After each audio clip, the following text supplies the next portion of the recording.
Bills Mafia, buckle up because we've got a lot to talk about after this one. What a strange but fascinating game from Buffalo.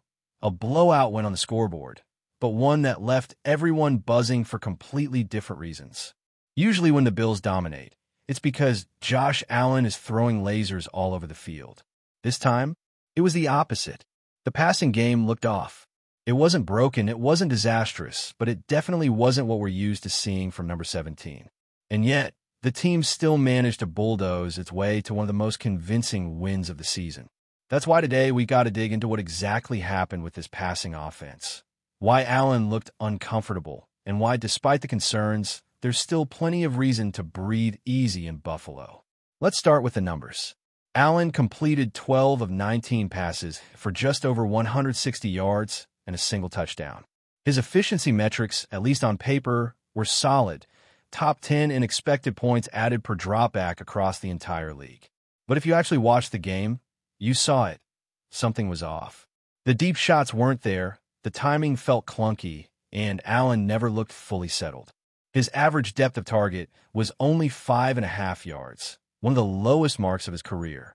Nearly 3/4 of his passing yardage came after the catch, meaning most of the work was done by his receivers turning short passes into bigger gains.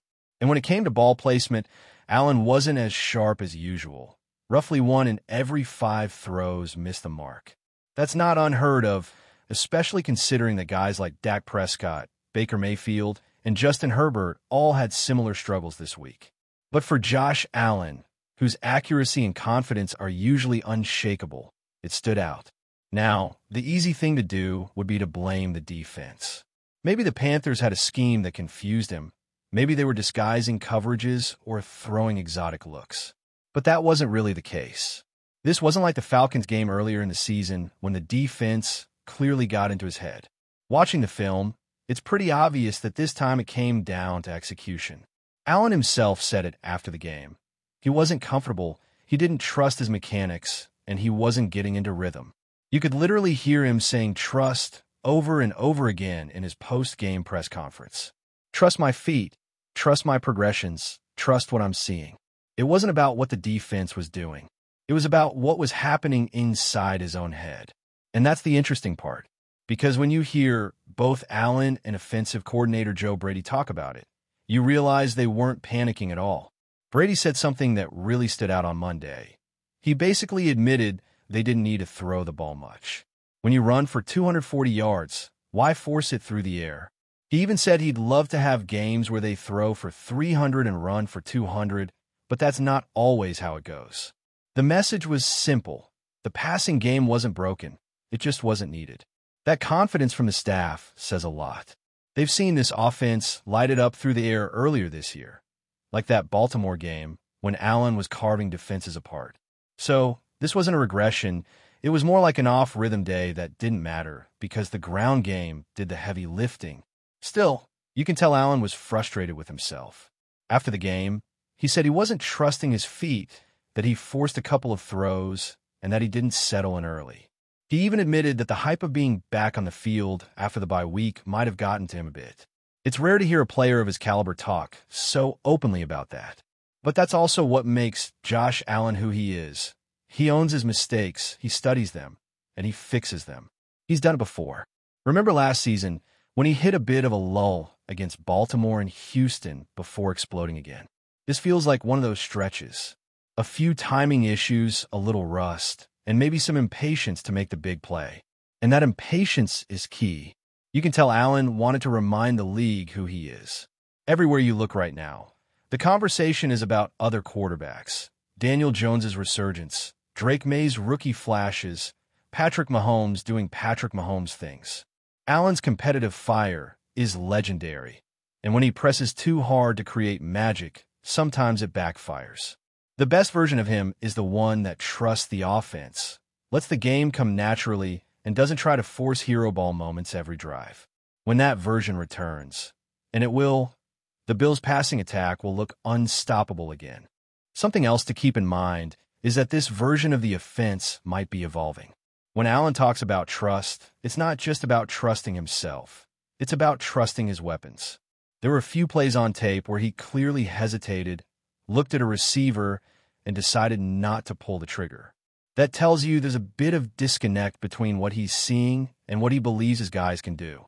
Maybe that's a hint that Buffalo could use an additional playmaker at wide receiver, someone who can consistently win against man coverage and give Allen that split-second confidence to fire.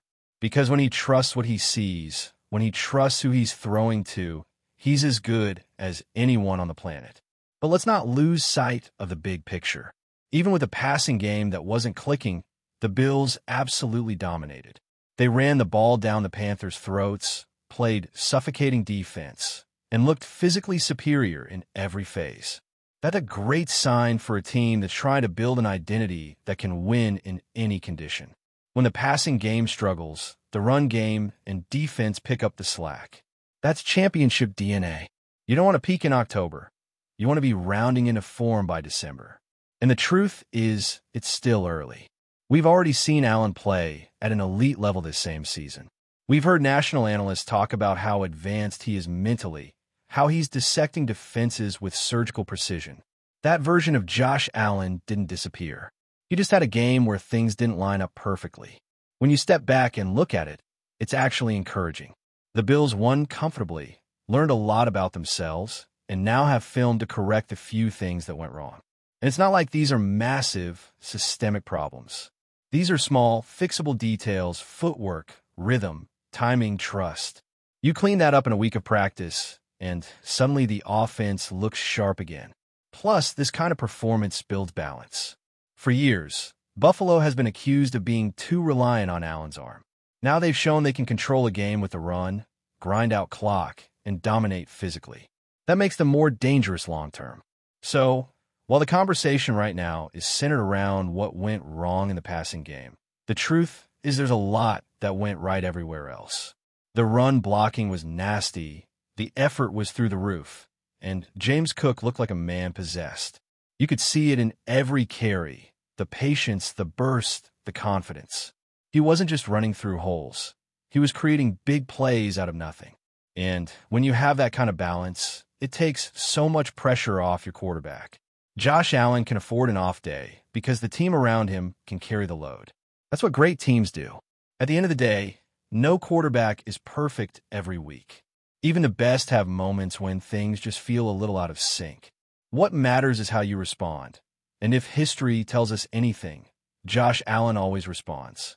He's too talented, too smart, and too competitive to let one sluggish performance define anything. The chemistry, the timing, the trust, all of that will come back. It always does. And when it does, this Bills offense will be as dangerous as any unit in the NFL. Because let's be real, this is still one of the most explosive teams in football, led by one of the best quarterbacks in the world. They've shown they can win ugly, they can win pretty, they can win through the air, and now, as we just saw, they can win by pounding the rock. If you're a Bills fan, you might be scratching your head about a few missed throws, but deep down, you know the truth. This is a team that's built for the long haul, and Josh Allen is the kind of leader who figures it out fast. Now let's flip the page and talk about what really stole the show, the Bills' rushing attack. My goodness, that was something special. When you think of Buffalo football over the past few years, you usually think of Josh Allen airing it out, stiff-arming linebackers, and throwing missiles down the field. But on Sunday, it was all about power, patience, and precision in the run game. The Bills lined up, ran the ball 35 times, piled up 245 yards, and punched in 4 rushing touchdowns. That's not just dominance, that's a statement. It was one of those games where you could tell from the very first series that the offensive line and the backs were completely in sync. And at the heart of it all was James Cook, who looked like a man on a mission. Cook had himself a historic performance. 19 carries, over 200 yards, 2 touchdowns, and more than 11 yards per attempt. You don't see the kind of efficiency very often. In fact, he became only the 4th player in NFL history to rush for over 215 yards and 2 scores on fewer than 20 carries. That's elite company. And it wasn't like the Panthers were some soft run defense. Coming into the game, they ranked top 10 in the league in run defense by expected points added. But Buffalo made them look overmatched. The Bills' offensive line just mauled people. They got movement up front, sealed the edges, and gave Cook lanes that looked wide enough to drive a truck through. What made this performance even more impressive was how the Bills committed to their under-center run game. About 85% of Cook's carries came with Allen under center, which completely changes the rhythm of the play. When the quarterback turns his back to the defense and hands the ball off in stride, it gives the back a runway to build momentum. It freezes the linebackers for just a split second. That tiny hesitation is all it takes for a lineman to get positioning and open up the lane. The Bills used that to perfection. They mixed in toss plays, outside zones, and quick cut runs that forced Carolina's defenders to guess and react instead of attack. And let's not overlook the blocking. This was a clinic in effort and timing.